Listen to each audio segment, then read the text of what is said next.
Hi, I'm Arthur, and today we discuss the Legion I have been wanting to talk about since I started this little series. So for those of you who are not in the know, I am covering every Space Marine Legion in order until I cover all 20 of them. And today's topic? My favorite Legion and possibly my favorite faction in the lore, the Night Lords. They are fun. Described often as the least Space Marine-y Space Marines in the entirety of the setting, they have a specialty that is almost all to themselves. There are some Space Marines, especially in the modern day, that can do what they do, and probably enjoy it about as much as the Night Lords, but I doubt there are any as good as them at it. And what is this talent I'm vague posting about? It's pretty simple. Imagine, if you will, a society, and they are dissenting against you and what you believe in. How do you get them to comply with your demands? The option most Space Marine legions went with during the era of the Great Crusade was to bomb the ever-living fuck out of them until they said mercy, and you got them to sign a little contract that said, I own you now.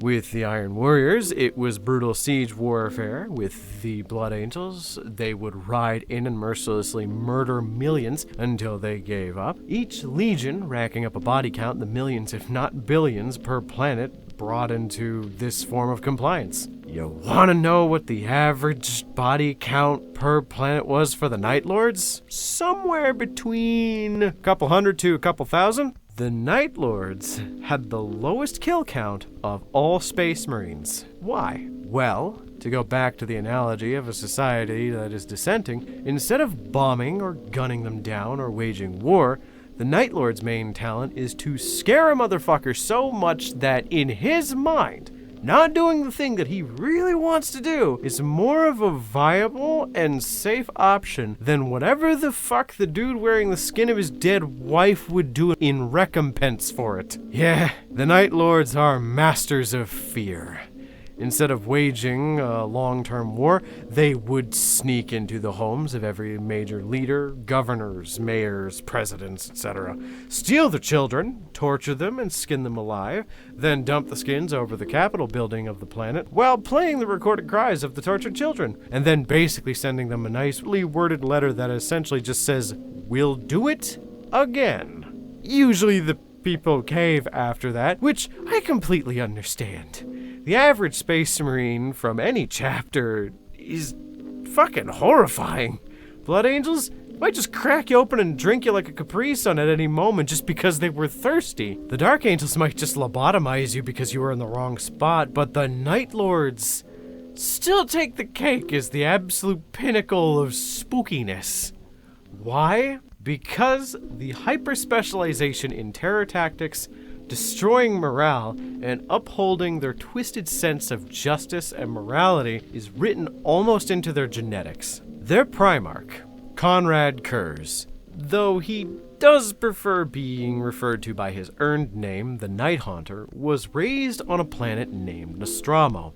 And unlike every other Primarch, there really isn't a plot twist towards the end that makes him out to be the savior and uniter of the planet that sees him as a herald and a hero.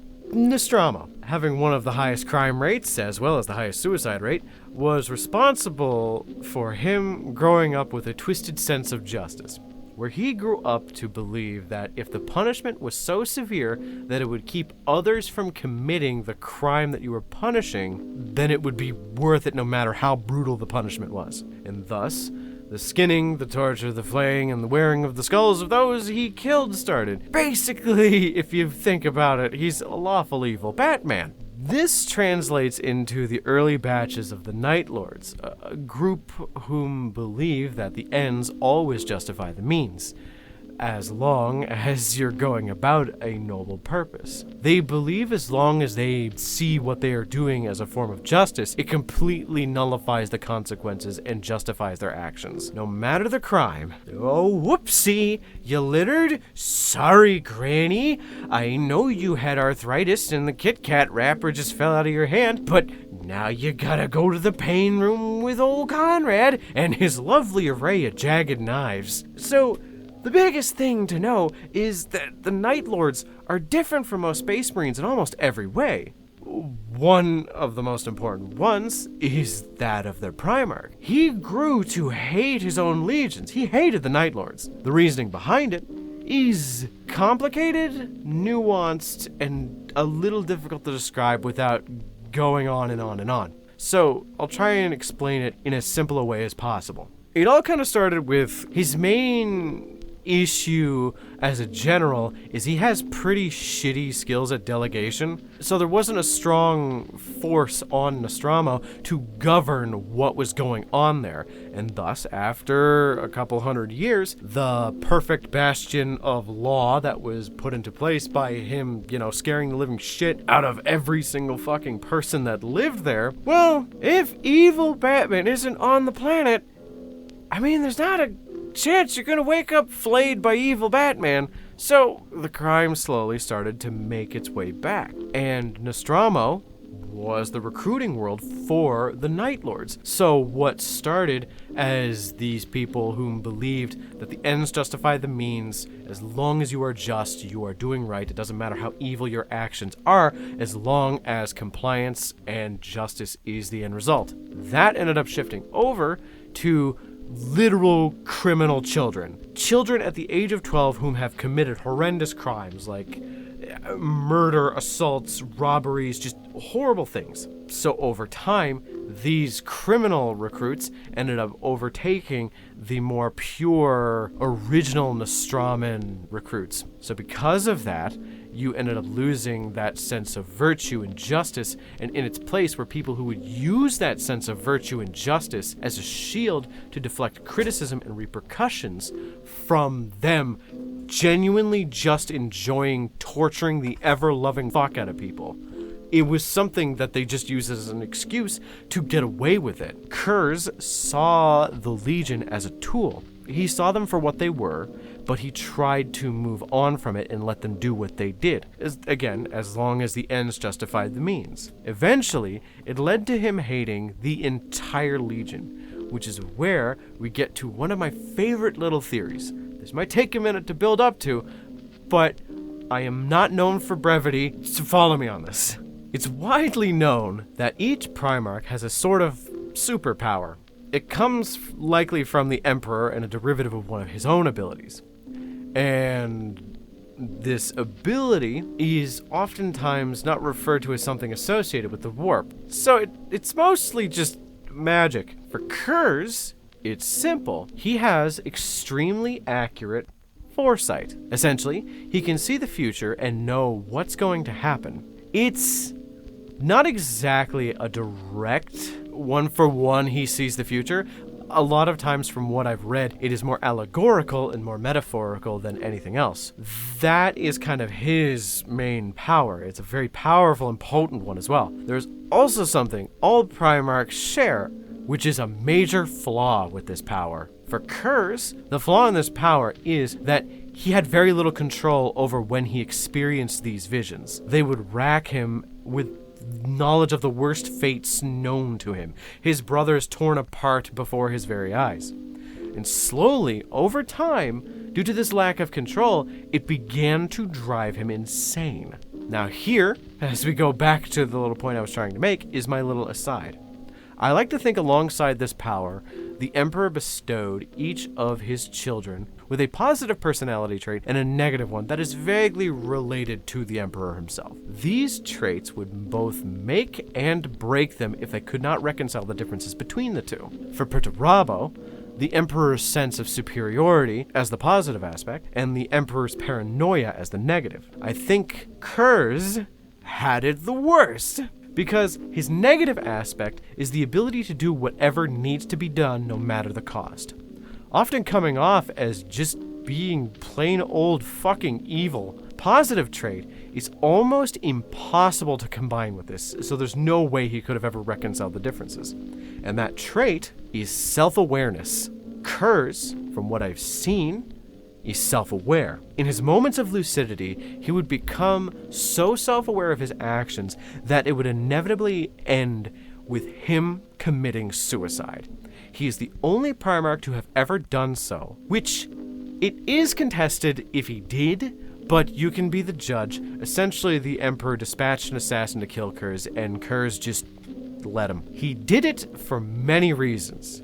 He realized how far gone he was. He realized how poisoned his legion was. He realized that his death would have more meaning to the Emperor as a statement of his will than him throwing his Night Lords at them in a long-term war. So how does this relate to the Night Lords? Well, to those who adhere close to the genetics of the Night Haunter, they have this self-awareness, and it can cause them to slowly go insane. Which is why most Night Lords are fucking lunatics that attach jet engines to their back and run at people at breakneck speed, screaming at the top of their lungs to rip them apart with a fucking chainsaw. Yeah, the Raptors are weird, they still exist, and I think about them a lot. In the modern day, the Night Lords are a shattered faction, broken into pieces by their father dying, and them refusing to let go. They know they're right, they know they will get their revenge one day, and by all the gods who would listen, they will fucking kill everything they see on the way to do that. They are a fragment of what they once were. Each warband usually being made up of one of the companies of the old Legion, some having less than 50 Marines. They refuse to accept chaos, and thus they're slightly worse off than other factions, because they don't have the benefit of getting boons from the Chaos Gods to empower them.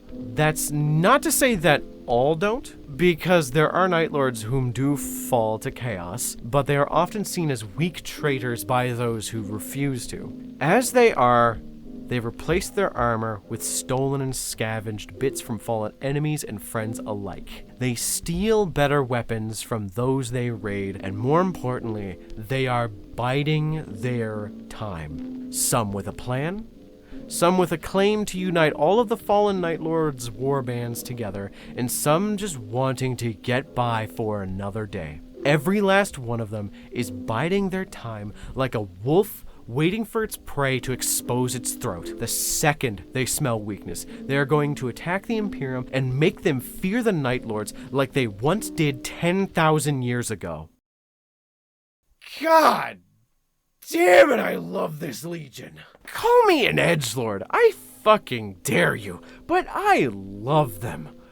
I love their paint scheme, I love the Night Haunter, I love the lore, I love everything about them. I could make this video twice as long and it still wouldn't cover half of what I think about them. But I have to call it at a certain point.